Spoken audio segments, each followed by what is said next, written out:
we find that the people are finally speaking up to things that we know are wrong.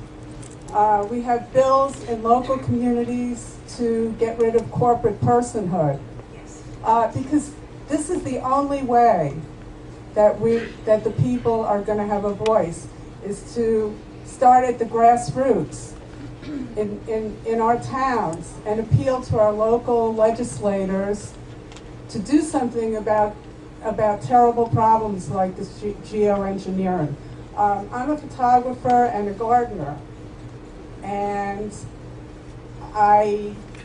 both avocations are suffering because of geoengineering. It used to be out here the light. The South Fork was known for its light. The beautiful, beautiful, clear light. Well, that clear light is gone. All we have is haze. We'll have a beautiful day, and the geoengineering will start. You'll see the trails in the sky, and then the afternoon looks like it does today. And Long Island is not also known for its agriculture. We're I believe, the first or second biggest agricultural county in the state. The obvious loss of sunlight is affecting the agriculture. I know in my own garden, my crops are diminishing year after year. Our health is being ruined. We don't know what's in the trails. And I appeal to our legislators to ask some questions for us. Where are the planes coming from? Are they coming from Gabriski? Are they coming from another state? Who's ordering them? We need to know. We deserve to know. Our health and the viability of this county is at stake. And we people will prevail. Totally.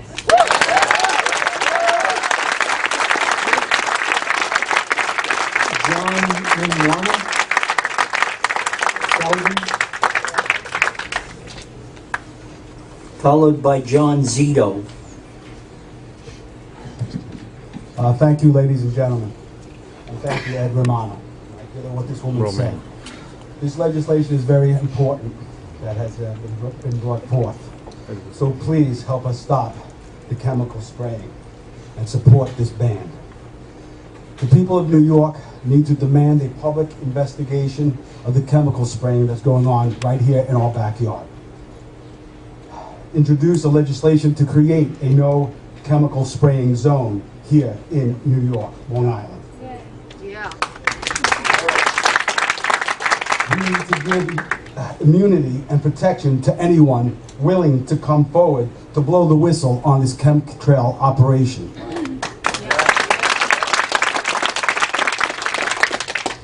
We need to boycott the products and any companies who produce the chemical-related products. Identify those who are responsible for allowing us to be sprayed to our city, our county, our state, as well as the global level. We need to demand that each city be given any 72-hour warning before spraying, say, for a West Nile virus or something like that. That they should be given notice, which I think they have. We need to demand an explanation of the chemical spraying. And we need to prosecute anyone who continues to aid these illegal chemical operations and hold those companies responsible that produce the toxic chemicals and metals and biological toxins and any other submicron particles that may cause chemical-related diseases that affect the general population. Ladies and gentlemen, we all have families here and children. And like was just said, this has to be done at the local level. This will be the first ban of chemical trail spraying in the United States. So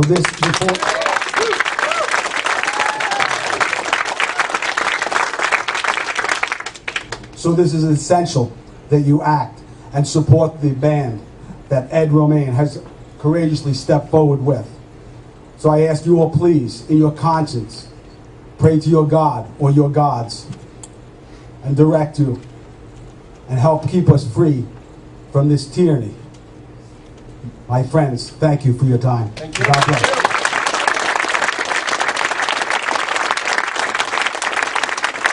John Zito, followed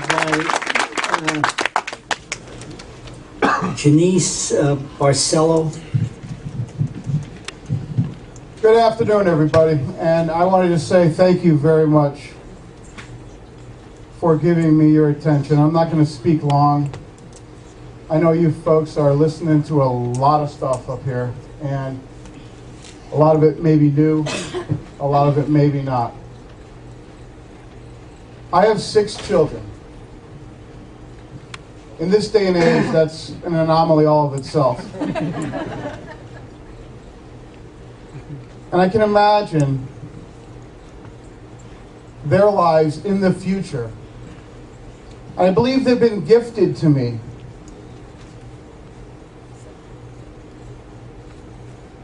Just let me say that I don't do this very often, and I'm amused at the number of people that aren't actually paying attention. And Mr. Zito, address the audience. Don't fool them out, right? You're about the 12th speaker on this subject, so please continue with your presentation. I say that with all due respect.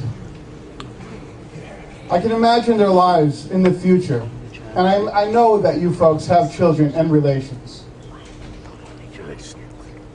There are challenges. We have systematic breakdowns that are happening, but without getting too much fear base into it, I can imagine for you sitting here, listening to us all talk, that reaching up 30,000 feet and identifying yourselves with something that's happening way up there, it can be a little daunting. The good thing is that there's actually been a lot of research done.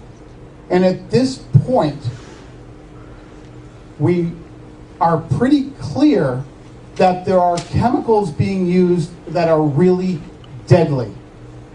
The scientists are good. I'll give them that.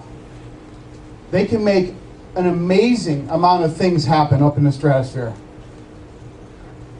Listen, if they're trading snowfall on the stock exchange, they better be good.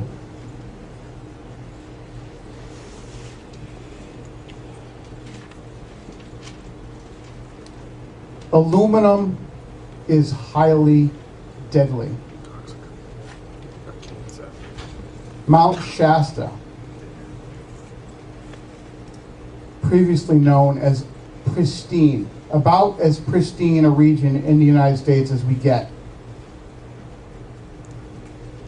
61,000 parts per million aluminum in the soil in the last 5 years. 61,000. The government has said, the federal government has said that 1,000 parts per million is a toxic ceiling. That's 61 times. There's enough video clips and audio clips and media print on record at this time that I don't think there's an argument whether or not this is happening. We know it's happening. It's no longer trying to convince people that those go or don't go or stay or whatever they do. The question now is that every time officials are petitioned from the federal government to the state level, there has been denial. I traveled from Hartford, Connecticut to come here because this is the first time that I've been able to address a group of officials that will listen.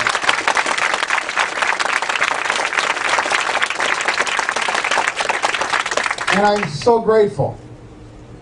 So we've been denied from the top down. I beg that each of you consider the constituency that you represent. And man, you are in a tough place. Because there's a lot of really outspoken mavens in this audience.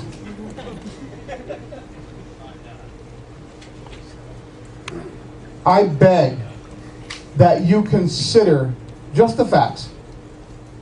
All the other stuff just set it aside and just listen to the facts. If you don't have them,